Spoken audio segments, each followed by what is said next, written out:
사사기 10장 6절부터 18절까지 말씀 우리 한 목소리로 합독하도록 하겠습니다. 이스라엘 자손이 다시 여호와의 목전에 악을 행하여 바알들과 아스타롯과 아람의 신들과 시돈의 신들과 모압의 신들과 암몬 자손의 신들과 블레셋 사람들의 신들을 섬기고 여호와를 버리고 그를 섬기지 아니하므로 여호와께서 이스라엘에게 진노하사 블레셋 사람들의 손과 암몬 자손의 손에 그들을 파심해 그들이 요단강 저쪽 길르앗에 있는 아모리 족속의 땅에 있는 모든 이스라엘 자손을 쳤으며 18해 동안 억압하였더라. 암몬 자손이 또 요단 건너서 유다와 베냐민과 에브라임 족속과 싸움으로 이스라엘의 공고가 심하였더라. 이스라엘 자손이 여호와께 부르짖어 이르되 우리가 우리 하나님을 버리고 바알들을 섬김으로 주께 범죄하였나이다 하니 여호와께서 이스라엘 자손에게 이르시되 내가 애굽 사람과 아모리 사람과 암몬 자손과 블레셋 사람에게서 너희를 구원하지 아니하였느냐. 또 시돈 사람과 아말렉 사람과 마온 사람이 너희를 압제할 때에 너희가 내게 부르짖음으로 내가 너희를 그들의 손에서 구원하였거늘 너희가 나를 버리고 다른 신들을 섬기니 그러므로 내가 다시는 너희를 구원하지 아니하리라. 가서 너희가 택한 신들에게 부르짖어 너희의 환난 때에 그들이 너희를 구원하게 하라 하신지라. 이스라엘 자손이 여호와께 여쭈되 우리가 범죄하였사오니 주께서 보시기에 좋은 대로 우리에게 행하시려니와 오직 주께 구하옵나니 오늘 우리를 건져내옵소서 하고 자기 가운데서 이방 신들을 제하여 버리고 여호와를 섬김에 여호와께서 이스라엘의 공고로 말미암아 마음에 근심하시니라. 그때 암몬 자손이 모여서 길르앗에 진을 쳤으므로 이스라엘 자손도 모여서 미스바에 진을 치고 길르앗 백성과 방백들이 서로 이르되 누가 먼저 나가서 암몬 자손과 싸움을 시작하랴. 그가 길르앗 모든 주민의 머리가 되리라 하니라. 아멘. 사사기 시대의 하나님의 그 심정이 어떠셨을까? 사사기 시대의 이스라엘이 우리의 자녀라고 생각하면 그 마음이 조금은 공감이 갈 수 있을 것 같습니다. 오늘 본문에 또다시 사사기의 패턴이 시작이 되는데요. 오늘 본문을 보면 하나님이 감정을 많이 드러내세요. 근데 이 감정이 상당히 복합적인 감정들이 여러 감정들이 섞여서 이제 드러나게 됩니다. 그 마음들을 우리가 좀 생각하면서 본문을 좀 보면 좋을 것 같은데 오늘 6절 보시면 다시 그 패턴이 시작이 됩니다. 우리 6절 같이 한번 읽어보겠습니다. 이스라엘 자손이 다시 여호와의 목전에 악을 행하여 바알들과 아스타롯과 아람의 신들과 시돈의 신들과 모압의 신들과 암몬 자손의 신들과 블레셋 사람들의 신들을 섬기고 여호와를 버리고 그를 섬기지 아니하므로 이스라엘 자손이 다시 죄를 짓습니다. 다시 이 죄가 반복이 되고 있고 이것을 하나님이 바라보시고 있는 그 심정이 있을 것입니다. 근데 오늘 단락을 보면 이스라엘의 그 죄악된 모습, 이스라엘의 잘못이 좀 더 많이 부각되는 것은 지난날에 그 회개와 또 죄를 지었던 부분들을 이렇게 열거하시는 부분이나 또 오늘 6절도 이스라엘 모습을 보면 여러 신들을 엄청나게 많이 열거하고 있습니다. 점점 죄들도 악해져 가고 이것들을 바라보는 하나님의 마음이 또 있으실 것인데 여호와의 또 목전에서 악을 행합니다. 하나님 보시는 앞에서 죄를 짓고 또 이방 신들 여러 신들이 열거되어 있는데 이방 신들을 섬기게 되고요. 그리고 여호와를 버리고 하나님을 버리고 살아갑니다. 근데 만약에 우리 자녀가 계속 반복해서 죄를 짓고 우리 눈앞에서 죄를 짓고 더 이상 우리를 신뢰하거나 의지하지 않아요. 그리고 우리를 버린다면 더 이상 우리를 공경하거나 섬기지 않는다면 그때 느껴지는 감정, 그때 우리가 느낄 수 있는 감정이 오늘 본문의 그 복잡한 하나님의 마음이 아닐까 싶습니다. 뭔가 화도 나시고 불쌍하기도 하시고 애도 타시고 여러 마음들이 드러나는데요. 우리 이어지는 말씀 보겠습니다. 이 사사기의 또 패턴이 이어집니다. 우리 7절, 8절 같이 읽어보겠습니다. 여호와께서 이스라엘에게 진노하사 블레셋 사람들의 손과 암몬 자손의 손에 그들을 파심해 그들이 요단강 저쪽 길르앗에 있는 아모리 족속의 땅에 있는 모든 이스라엘 자손을 쳤으며 18해 동안 억압하였더라.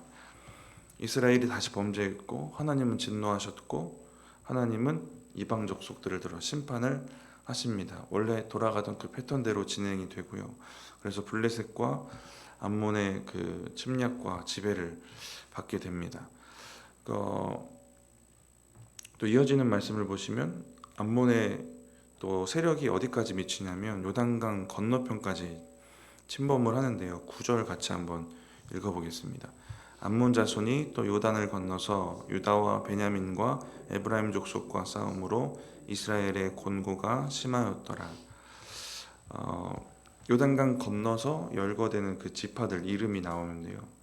그 가나안 중심부에 있던 에브라임과 베냐민 지파 그리고 가장 강력한 세력이 있었던 유다 지파까지 그 이름이 등장하는데 이들이 암몬의 공격에 아무 힘도 쓰지 못했다라는 것을 말하는 겁니다.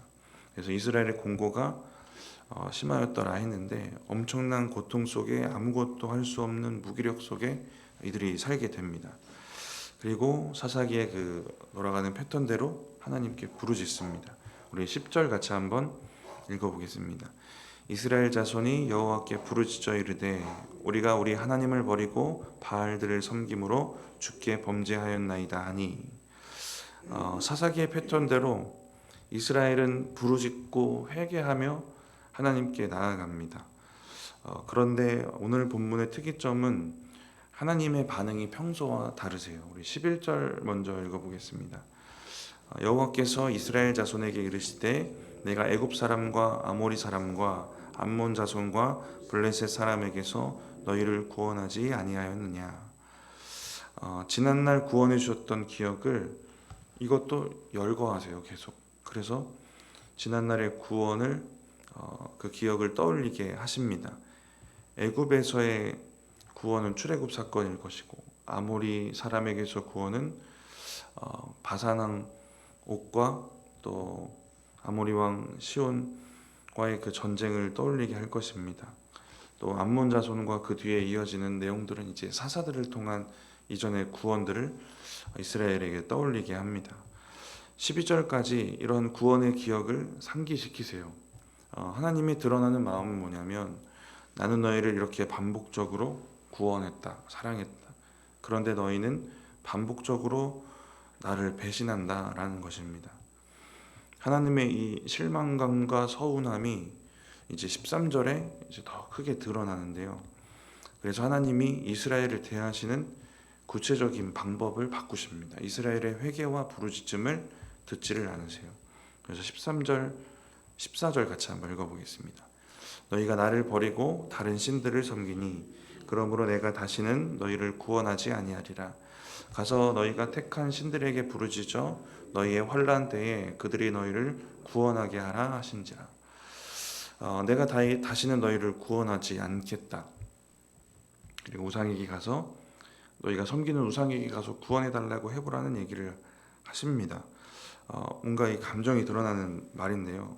하나님께서 값없이 주셨던 은혜가 오늘 본문 이전에 있는 그 말씀들을 보면 10장 초반을 보면 값없이 주시는 그 은혜의 평온한 시기가 그 오늘 본문 이전에 있었습니다. 아말렉 시대와 오늘 본문 사이에 그 평온한 시기가 있었어요. 그런데 이것도 뭔가 패턴처럼 사사기에 등장하다가 사사기의 마지막은 그 은혜가 없이 이스라엘의 혼란스러운 모습으로 마무리가 됩니다. 저는 이 구조가 주는 메시지는 은혜의 기회가 계속되지 않을 수도 있다라는 메시지 같아요. 은혜의 기회가 하나님의 긍휼이기 때문에 하나님께서 그 심판하셔야 되는 공의의 속성을 초월하셔서 주시는 거예요. 그러면 그냥 공의의 속성만 드러내셔도 되는 겁니다. 그래서 하나님께서 다른 그 사랑과 긍휼의 속성을 공의 사역을 초월해서 죄인들에게 기회로 주시는 것이라서 이 기회가 언젠가는 멈춰질 수 있다.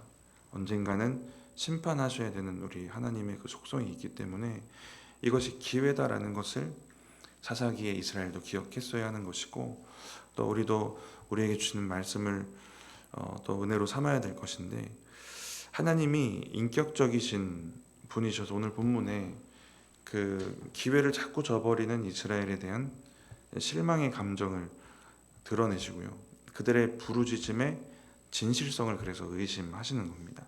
그래서 이 기회를 이제 걷어가시려고 하시는 그러한 말을 하시는 것인데, 하나님이 이스라엘을 참아주시기도 하셨지만 이제 참지 않으시고 방법을 점점 바꿔 가십니다.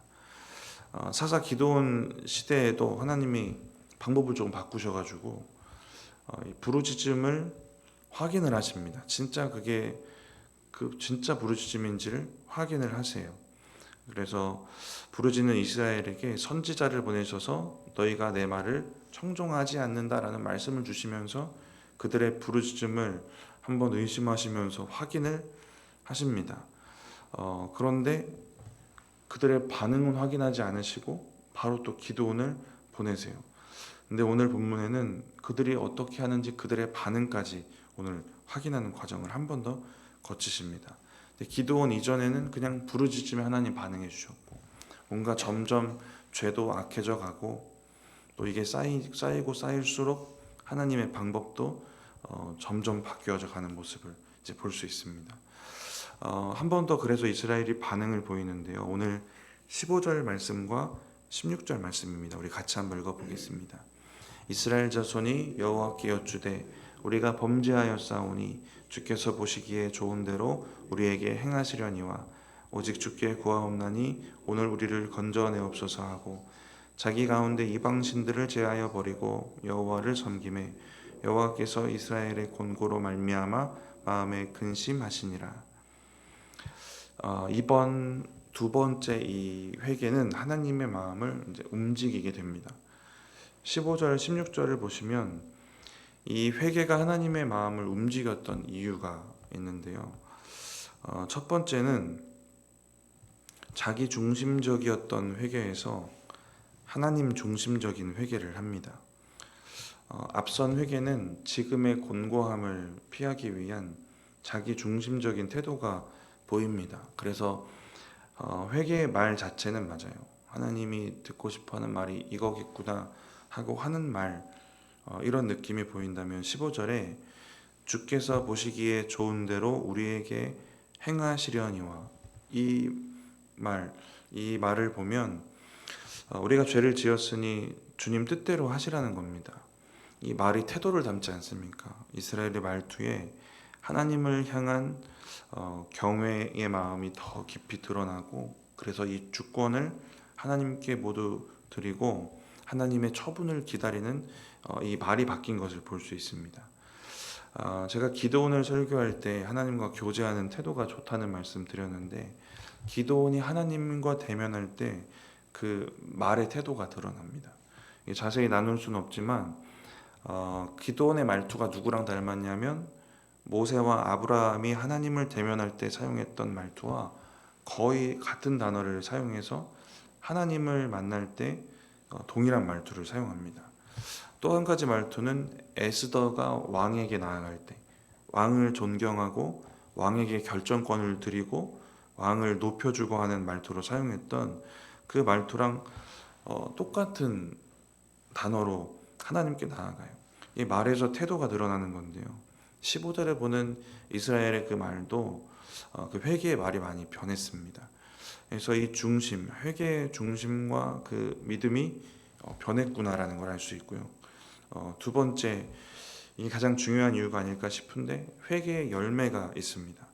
자기 가운데서 이방 신들을 제하여 버리고, 회개의 그 직접적인 변화의 열매, 회개의 증거를 하나님께 보입니다. 우리가 회개에 대해 생각할 때 말뿐인 회개 아니면 마음만 먹는 회개, 거기에 참 회개라는 그 행동의 변화까지 있어야 된다라는 얘기 우리 많이 나누었는데, 오늘 본문에 보여지는 이 두 번째 반응의 이 회개에는 이스라엘의 분명한 참 회개의 증거가 보여지고 있습니다. 그리고 세 번째 16절 마지막 부분을 보시면 이스라엘의 공고로 말미암아 마음에 근심하시니라. 다른 번역으로 한 번 더 읽어드리면 이스라엘이 당하였던 고통을 생각하시고는 마음 아파하셨다입니다. 세 번째 이유는 하나님도 이스라엘이 당하고 있는 고통이 가슴이 아프셨다라는 겁니다. 이렇게 하나님께서 이스라엘의 회개를 받으시고 마음을 바꾸십니다. 가장 큰 요인이 되었던 건 두 번째, 하나님이 정말 이들의 진심을 확인할 수 있었던 그 회개의 증거입니다. 이방 신들을 제하여 버린 것을 보셨기 때문에 그래요. 제가 이 부분을 쭉 묵상해 오다가 이스라엘이 괘씸하다라는 생각을 했어요. 그러니까 이스라엘이 두 번째 회개하는 걸 보면 이스라엘은 이미 하나님이 정말 원하시는 게 뭔지를 알고 있습니다. 무엇 때문에 화가 나셨고 무엇이 하나님을 진노케 했는지를, 그래서 뭘 바꿔야 되고 어떻게 가나안에서 하나님을 섬겨야 되는지를 잘 알고 있었어요. 하나님이 중간에 뭘 더 가르치시거나 뭘 명령하신 건 없어요. 그냥 이 회개를 안 받겠다 이 얘기만 하셨거든요. 그냥 말뿐인 회개만 드리다가 하나님의 거절을 맛보고 그제서야 하나님이 원하시는 것에 순종하는데 이미 알고 있던 내용입니다. 보면 그래서 참 괘씸하구나라는 생각을 하다가 우리의 신앙의 모습에 이러한 부분이 있겠구나라는 생각이 들었어요. 하나님의 마음을 알고 뜻을 알지만 쉽게 외면되어져 버리는 삶에 우리의 영역이 있고 우리의 마음대로 살 때가 우리의 삶에도 생기는 것입니다. 그래서 오늘 본문을 묵상하면서 서두에도 말씀드렸지만 진짜 이 하나님의 마음을 우리가 잘 바라보는 게 참 중요하겠구나라는 생각이 들었습니다. 저는 이 하나님의 마음 바라보기를 중요하게 여기는데 이게 왜 안 될까라는 원인을 제가 살면서 찾아오다가 그 원인 중에 하나는 유교 문화권의 영향도 있지 않을까라는 생각도 했어요. 뭔가 그 딱딱한 관계들, 하나님과의 관계도 이런 뭔가 피상적으로 변해버리기가 쉬운 게 이런 문화권의 영향도 있지 않을까라는 생각도 듭니다. 우리가 다 각자가 어떤지 모르겠지만 하나님의 마음이 어떠실까, 이 마음에 우리가 가장 최근에 깊이 집중해 본 게 또 언제일까를 좀 돌아보면 좋을 것 같고요. 우리의 신앙이 식지 않으려면 이 고민이 참 중요하다는 생각이 듭니다. 오늘 본문에도 하나님은 마음을 정확하고 적나라하게 드러내시고, 근데 그 마음을 보면 참 복합적인 감정이거든요. 화도 나시고 서운하시고 답답하시기도 하시고 안타깝기도 하시고 불쌍하기도 하시는 겁니다. 오늘 본문의 그 단락의 흐름과 또 16절 보면 특히 진짜 복잡하고 복합적인 감정이 드러납니다. 결국 화도 나셨지만 가슴도 아프신 하나님. 하나님은 그 하나님의 마음을 이스라엘에게 드러내시고 이들이 정말 이 마음을 고려하고 생각하고 있는지를 확인을 하십니다. 하나님의 마음을 진심으로 바라보기를 원하세요. 근데 하나님의 마음을 이스라엘이 진짜 이제 바라봐지고 거기에 집중했을 때 하나님이 원하시는 모습에 조금 더 가까워져 갑니다. 근데 이 삶의 모습이 무엇일까? 이 부분들을 좀 고민하다가 예수님의 그 공생의 마지막 즈음에 그 삶을 좀 돌아봤는데, 마태복음을 보시면 예수님이 십자가 죽음이 점점 가까이 오실 때 제자들에게 자기의 죽음을 알려주세요. 그때 제자들에게 느껴졌던 감정이랑 오늘 하나님의 감정이랑 비슷해서 생각이 좀 났는데 4번 정도 자기의 죽음을 말씀을 하십니다. 이제 죽을 때가 가까우셔서 제자들에게 정말 이제 가르쳐야 되시는 그 시기가 되신 거예요. 근데 제자들은 깨닫지를 못해요. 어리석고 미련한 모습을 여전히 보입니다. 누가 더 큰지 자리싸움을 하고요. 엄마도 불러와가지고 자리싸움 하기도 하고 그래요. 예수님의 십자가 사역을 영적으로 전혀 이해하지 못합니다. 그 본문을 좀 묵상하다 보면 예수님의 심정이 느껴지는데 오늘 본문에 하나님의 마음과 같습니다. 어떻게 이럴 수 있을까라는 답답하고 서운한 감정도 있고요. 안타깝고 이 연약한 제자들이, 여전히 연약한 이들이 불쌍히 여기시는 그 마음도 느껴집니다. 이제 예수님은 연약한 제자들을 두고 떠나셔야 되는 걸 예수님 본인이 너무 잘 아셔서 안타깝기도 하고 불쌍하기도 하고 답답하기도 하고 하니 복잡한 감정을 제자들을 향해 드러내세요. 그리고 두 가지 이 말씀을 주시면서 마음을 드러내시는 부분이 있어요. 결론적으로 너희들이 이랬으면 좋겠다. 어떤 얘기를 하시냐면 바리새인과 서기관들처럼 제자들에게 너희는 그렇게 살지 말아라, 그러지 말아라, 너희는 그러지 말아라 라는 얘기를 하시고요. 또 한 가지는 너희는 내 편이 되어 주어라, 나의 편에 서라 라는 얘기를 하십니다. 이 마지막 즈음에 이런 마음을 드러내세요. 결국 제자들이 주님의 그 복합적이고 복잡한 마음을 깨닫고 그 마음에 공감해서 이렇게 살라는 겁니다. 결국 제자들에게 주님이 원하시는 게 이거예요. 우리가 하나님의 마음을 알고 깨닫고 공감해서 우리가 정말 살기를 원하시는 또 하나님의 그 마음도 동일한 마음일 겁니다. 너희는 그러지 말아라. 바리새인과 서기관들, 하나님 거절하는 사람들, 하나님 모르는 자들처럼 너희는 그렇게 살지 말아라입니다. 너희는 내 편이 되어 주어라. 하나님을 섬기고 순종하고 진짜 하나님의 편처럼 하나님의 자녀, 하나님의 백성으로 우리 주님의 제자로 살라는 겁니다. 근데 결국 사사기 시대에 하나님이 이스라엘에게 바라시는 것도 이거예요. 이스라엘이 주님의 마음을 정말 깊이 깨닫고 진정으로 공감해서 결국 이렇게 살라는 겁니다. 너희는 가나안 족속들처럼 그렇게 살지 말아라입니다. 너희는 나의 백성, 나의 편이 되어라. 이 말씀을 주시는 거거든요. 하나님의 마음에 우리가 더 가까이 갈 수 있고 하나님의 마음에 우리가 그 마음에 정말 공감하고 그 마음을 진정으로 바라볼 수 있다면 우리의 삶의 모습이 이렇게 바뀌어 갈 줄 믿습니다. 말씀을 마치면서 하나님의 마음을 우리가 더 깊이 느끼고 깨닫고 또 우리의 삶이 그래서 하나님이 원하시는 모습으로 잘 바뀌어 갔으면 좋겠습니다. 하나님의 마음에 진심으로 귀 기울이고 또 하나님이 원하시는 대로 구별된 삶의 모습과 또 하나님의 편이 되어서 순종의 열매를 들으시는 저와 여러분들 되시기를 축복합니다. 잠깐 기도하겠습니다. 하나님, 오늘 사사기 말씀을 통하여서 반복적으로 넘어지는 이스라엘을 향한 하나님의 복합적인 마음을 우리가 보았습니다. 하나님, 우리의 삶에도 이스라엘과 같은 모습이 있고 또 우리에게도 하나님께서 이 복합적인 감정을 느끼실 때 우리가 그 마음을 깊이 깨닫게 하시고 또 깊이 그 마음을 바라보며 또 진정으로 회개의 열매를 드리며 돌이키는 하나님, 우리의 그러한 변화가 주님 앞에 드려질 수 있도록 주님 함께하여 주시고 하나님의 마음을 더 깊이 깨달아 주님이 원하시는 삶의 모습이 우리 가운데 변화되어져 나아갈 수 있도록 주님 함께하여 주시고 주님이 우리에게 구별된 삶과 또 주님의 편에 서서 살아가기를 원하시는 하나님의 그 마음도 우리가 공감하며 또 하나님의 마음에 순종하며 나아갈 수 있도록 우리와 함께 하시고 역사하여 주시옵소서. 감사합니다. 예수님의 이름으로 기도드립니다. 아멘.